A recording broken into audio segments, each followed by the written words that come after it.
Welcome back to the workshop.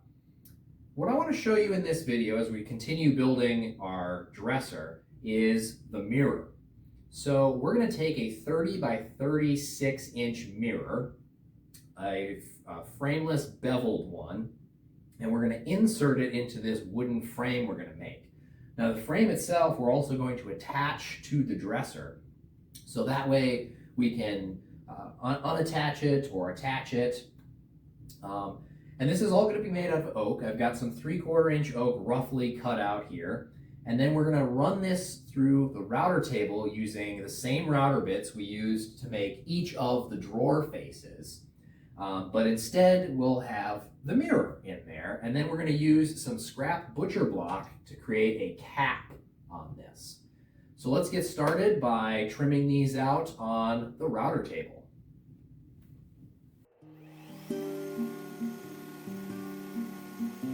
The router bit we're using here is a shaker style bit for making floating panel doors.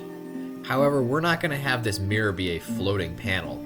We're going to end up using another router bit, a rabbiting bit, to clear out the 1/4 inch piece remaining after the shaker style router bits cut their groove and the profile.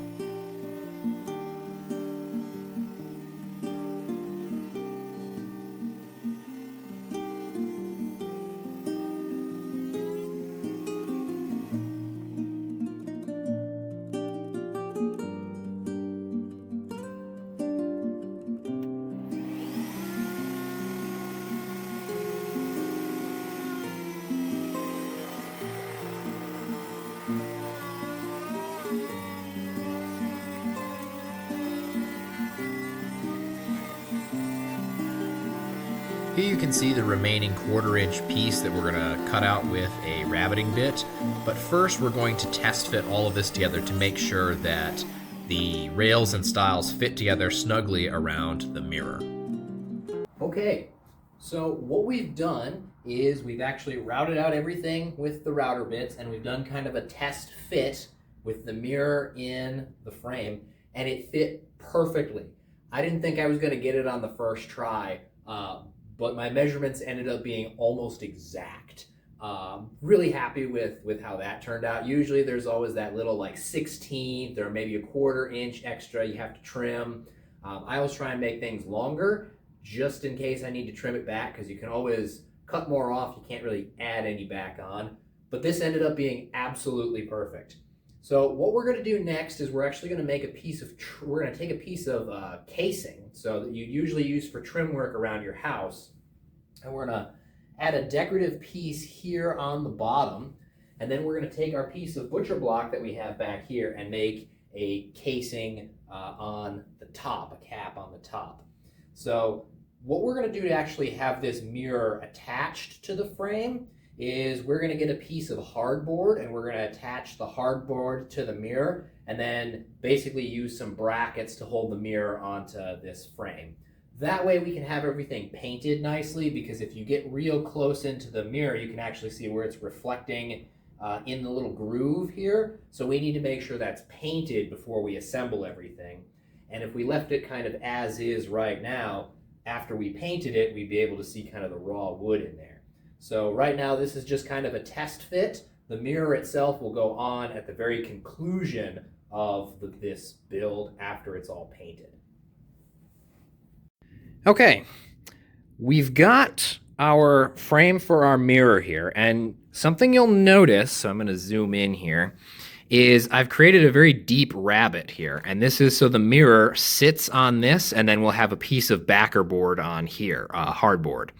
And then to attach the mirror, we'll put some brackets at angles back here to hold everything in place. This way, the mirror is removable if anything happens to the mirror, but it also is a nice way to keep everything flush and together. So what we're going to do next is start applying some glue, get these in the clamps, and then we can attach the trim work to this. Our next step here is we're going to attach some trim to the bottom of the mirror frame. I like this trim as it's kind of subtle. It provides just a little bit of detail, fitting with kind of the design of shaker style furniture. So we're going to use some Titebond 3 to attach the large piece of trim. We're going to use some brad nails to hold it in. And then our small pieces for the corner, we're going to use a couple of pin nails on there to help hold everything together.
Next, we're going to be using the track saw to cut a small piece of this butcher block for the cap.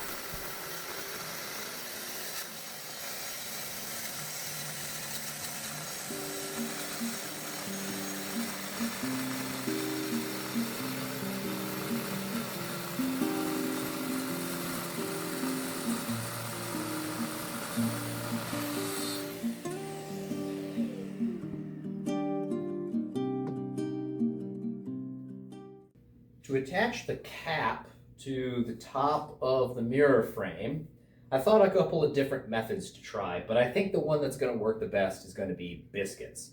This way we can attach this and it's nice and aligned, and we won't have any kind of screws protruding or any screws on the back. Likewise, a biscuit joint is a very strong joint when combined with glue. So we're going to use our biscuit joiner, and we're going to drive some number 10 biscuit slots across the top here, about every 7-ish inches, so that way it's evenly spaced. So we're going to use our biscuit joiner and start joining.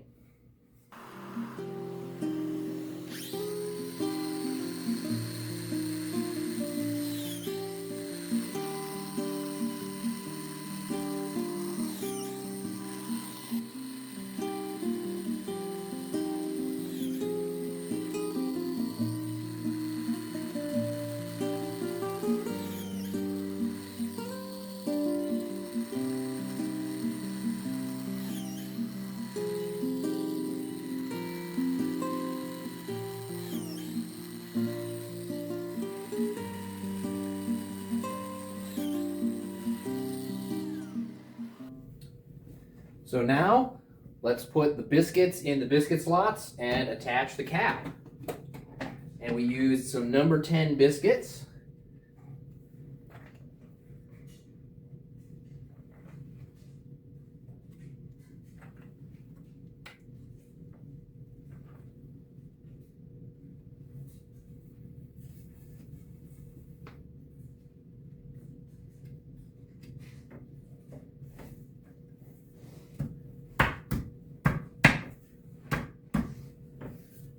And a perfect fit. So the final piece we did to finish up the basic design of this mirror frame was we used the router to create a small chamfer on the bottom, just like on the main body of the dresser, and then a nice little subtle round over on the top, again matching the top of the dresser. So now that it's all assembled, we can start moving on to the next steps of sanding it, preparing it for finish, and then eventually we'll cut a piece for the back in which the mirror will sit in, and then we'll use some braces and some clips to attach the mirror to the frame. The other thing we're going to do moving forward is we're going to build some braces to attach the mirror frame to the dresser itself, and we're going to use some super strut for that. If you like this video, click like and subscribe. It really helps the channel grow. And thank you.